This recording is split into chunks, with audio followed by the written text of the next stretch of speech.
بیرون. همیشه این قسمت اتاق میترکه. سلام، چطورید؟ امیدوارم که خوب باشین. من این مو درست کردنم خیلی بیشتر از خود ولاگ هر سه طول میکشه، چون اصلا بلد نیستم که روسری و حجاب و اینو درست کنم. حالا فعلا این شد. امروز میخوام یه ولاگ بگیرم. اصلا نمیدونم برنامه ریزیم چی به چیه دقیق. دوتای اولو میدونم، الباقی اصلا نمیدونم. امروز صبح میخواستم بلندشم برم بدوم که خیلی خسته بودم. یعنی هم خیلی خسته بودم، هم خیلی خوابم میومد، هم تو باشگاه دیشب خیلی بهم فشار اومد و خود مربیمون هم گفتش که فردا بدن درد شدید دارید. نور خیلی بده،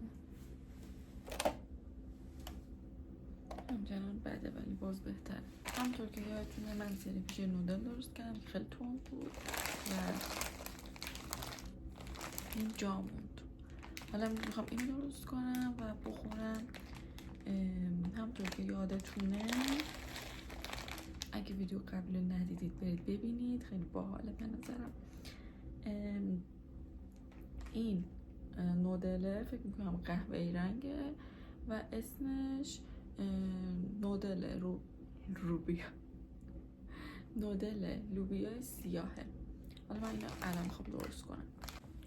خب من جامو عوض کردم ولی همچنان نمیدونم صورتم خیلی تیره و تاریک و بده. حالا ولش کن، هوا خیلی گرمه و من طالبی دارم. توش کلی یخ ریختم ولی همچنان خنکم نمیکنه. بعد اینکه الان اومدم دوباره این چوبا رو امتحان کنم. دوباره یادم نیامد و دیگه حوصله ندارم برای هزارم برم یوتیوب ویدیو ببینم و کار کردم و چپستیک و این چرت و پرتا. یه چیزی سر هم بندری دوباره میکنم و دوباره چنگاله هم هست. این نشد با چنگال میخورم. نودل رو گذاشتم بپزه. فکر کنم 2 دقیقه دیگه اینا آماده بشه. امیدوارم خوشمزه باشه چون نمیدونم حس خوبی بهش ندارم.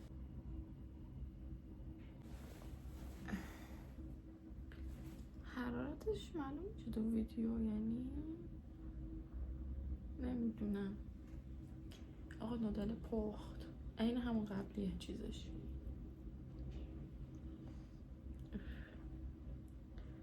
خیلی داغه، اصلا فکرشو نکن من اینو اینجوری بخورم. خب بریم برای آماده سازیش. 2 تا دوباره بسته داریم. یکیش یه چیزای قنبلیه، یعنی پودری نیست، مثلا دونه است. یکی هم که سسه. یه دونه ویدیو دیدم نوشتهش که وقتی تجربه رفته بالا، بعد این سس رو یه چیکش رو ریخت. بعد اون سس پست قبلی بود، سس تونه، ولی من دوباره همینقدر زیاد بریزم. اوه شبیه چیزه آلوچه و ایناست. خیلی حجمش زیاده. پیش اون سس رو موقع باز کردن پاچونده بودم به کل اتاق، یعنی کل اتاق به گند کشیده شده بود. دومیش امیدوارم سفت نباشه. اوه چه بامزه، شبیه آجیل هندی ها هست.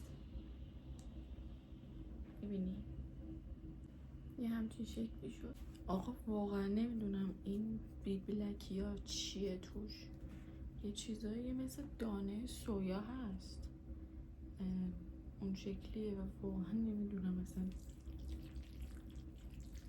داستانش چیه و چجوری باید خورد. دقیقا همون رنگیه که من تو ویدیوها دیده بودم. من تو سریال های کره خیلی دیدم که نودل این رنگی میخورن و قشنگ سیاه میشه.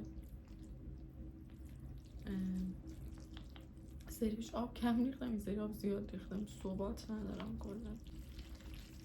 من خیلی اینو دیدم ولی هیچ تصوری از طعمش ندارم.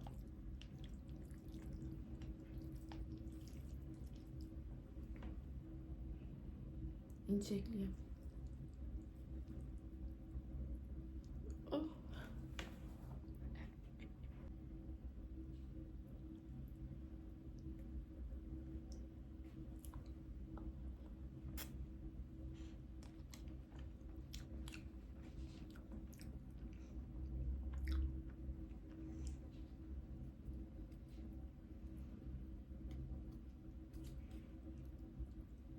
من اینا رو نمیخوام آقا، کنسله.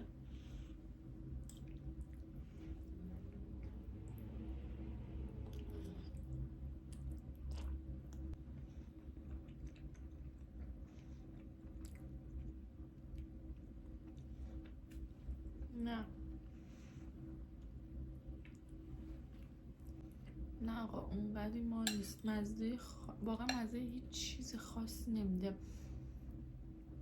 نودله و یه مقدار خیلی کمی ادویه. واقعا طعم خاصی که بگم وای مثل قبلی بگم متفاوت بود و اینا واقعا نداره.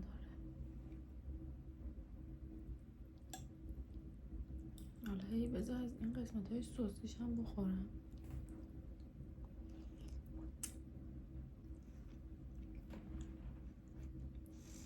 هیچی، واقعا نودل معمولی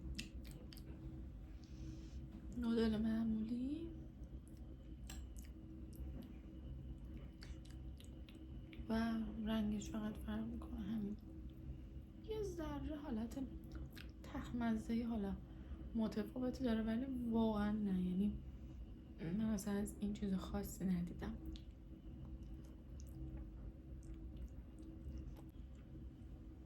نه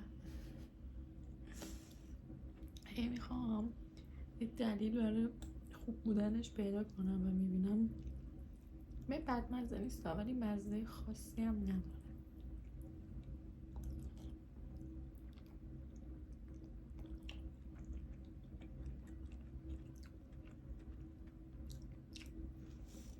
نه آقا جالب نبود.